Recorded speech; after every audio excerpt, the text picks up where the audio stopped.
ഇപ്പൊ എല്ലാവരും ഉണ്ടാക്കി നോക്കുന്ന നമ്മുടെ വൈറൽ സ്റ്റീംഡ് സാൻഡ്വിച്ച് അത് ഞാനും ഒന്ന് ഉണ്ടാക്കി നോക്കാന്ന് വിചാരിച്ചേ. അപ്പൊ അതിന് വേണ്ടിയിട്ട് ഞാൻ ഇവിടെ ഒരു മുട്ടയാണ് എടുത്തിട്ടുള്ളത്. എന്നിട്ട് 3 വറ്റൽമുളകും ഒരു 3 അല്ലി വെളുത്തുള്ളിയും കുറച്ച് ബോൺലെസ് ചിക്കനും എടുത്തിട്ടുണ്ട്. ഇതൊരു ഇഡലി പാത്രത്തിൽ വെച്ചിട്ട് ഒരു 20-25 മിനിറ്റ് ആവിയേറ്റി എടുക്കാം. ഒരു 20-25 മിനിറ്റ് ഒക്കെ ആകുമ്പോഴേ ചിക്കൻ നന്നായിട്ട് വെന്ത് കിട്ടുവേ. എന്നിട്ട് ഇനി നമുക്കൊരു സോസ് ഉണ്ടാക്കണം. അതിന് വേണ്ടിയിട്ട് നമ്മൾ ആവിയിൽ വേവിക്കാൻ വെച്ചിട്ടുള്ള വറ്റൽമുളകും വെളുത്തുള്ളിയും മുട്ടയും കുറച്ച് പാലും കുറച്ച് ചീസും കൂടി ഇട്ടിട്ട് ഗ്രൈൻഡ് ചെയ്തെടുക്കാം. ഇനി കുറച്ച് വെജിറ്റബിൾസ് വേണം. ഞാനിപ്പോൾ എടുത്തിട്ടുള്ളത് ക്യാരറ്റ്, ക്യാപ്സിക്കം, സവാള. ഇത് ചെറുതായിട്ട് കട്ട് ചെയ്ത് വെച്ചിട്ടുണ്ട്. എന്നിട്ട് വേവിക്കാൻ വെച്ചിട്ടുള്ള ചിക്കനും കൂടി ഇതിലേക്ക് പിച്ച് വെച്ച് ഇട്ട് കൊടുത്തിട്ടുണ്ട്. എന്നിട്ട് ഗ്രൈൻഡ് ചെയ്ത് വെച്ചിട്ടുള്ള സോസും കൂടി ഇതിലേക്ക് ഒഴിച്ചു കൊടുത്തിട്ടുണ്ട്. അപ്പോൾ സോസ് നോക്കിയപ്പോഴേ എനിക്ക് അത്ര ടേസ്റ്റ് ആയിട്ട് തോന്നിയില്ല. അതുകൊണ്ട് ഞാൻ കുറച്ച് മയണൈസും കൂടി ചേർത്ത് കൊടുത്തിട്ടുണ്ട്.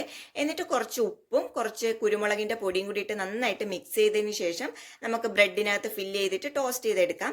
കുറച്ച് ബട്ടറും കൂടി തേച്ച് കൊടുത്താൽ മതി. എൻ്റെ കയ്യിൽ ഇപ്പം ടോസ്റ്റർ ഉള്ളത് കൊണ്ട് ഞാൻ അതിൽ വെച്ചിട്ട് ടോസ്റ്റ് ചെയ്തെടുക്കുന്നുണ്ട്. അതില്ലെങ്കിൽ തവയിൽ വെച്ചിട്ട് തിരിച്ചും മറിച്ചും ഇട്ട് എടുത്താൽ മതിയേ. ഇനി ഇതിൻ്റെ ടേസ്റ്റ് പറയണമെങ്കിൽ ഈ സാൻഡ്വിച്ച് ഞാൻ സാധാരണ ഇവിടെ ഉണ്ടാക്കാറുള്ള സാൻഡ്വിച്ചാണ്. ഈ വെജിറ്റബിൾസ് ഒക്കെ വെച്ചിട്ടാണ് ഞാൻ ഉണ്ടാക്കാറുള്ളത്. ഞാൻ കുറച്ച് പനീറും കൂടി ആഡ് ചെയ്യുമായിരുന്നു. ഇപ്പം ഇതിൽ പ്രത്യേകിച്ച് ചേർത്തത് ചിക്കൻ ചേർത്ത് കൊടുത്തിട്ടുണ്ട്. പിന്നെ ആ സോസ് ഇല്ലേ, നമ്മൾ ആവിയിൽ വേവിച്ചെടുത്ത മുളകും വെളുത്തുള്ളിയൊക്കെ വെച്ചിട്ടുണ്ടാക്കിയ സോസ്, അതും കൂടി ചേർത്ത് കൊടുക്കുന്നതേ ഉള്ളൂ. അതിന് എനിക്കൊരു പ്രത്യേക ടേസ്റ്റ് ഒന്നും തോന്നിയിട്ടില്ലേ. അതുകൊണ്ടാണ് ഞാൻ കുറച്ച് മയണൈസും കൂടി ചേർത്ത് കൊടുത്തത്. അപ്പോൾ ബ്രെഡ് സാൻഡ്വിച്ച് നല്ല ടേസ്റ്റുള്ള സാൻഡ്വിച്ചാണ്. അത് ഞാൻ സാധാരണ ഇവിടെ ഉണ്ടാക്കാറുള്ളത് കൊണ്ട് എനിക്കറിയാം.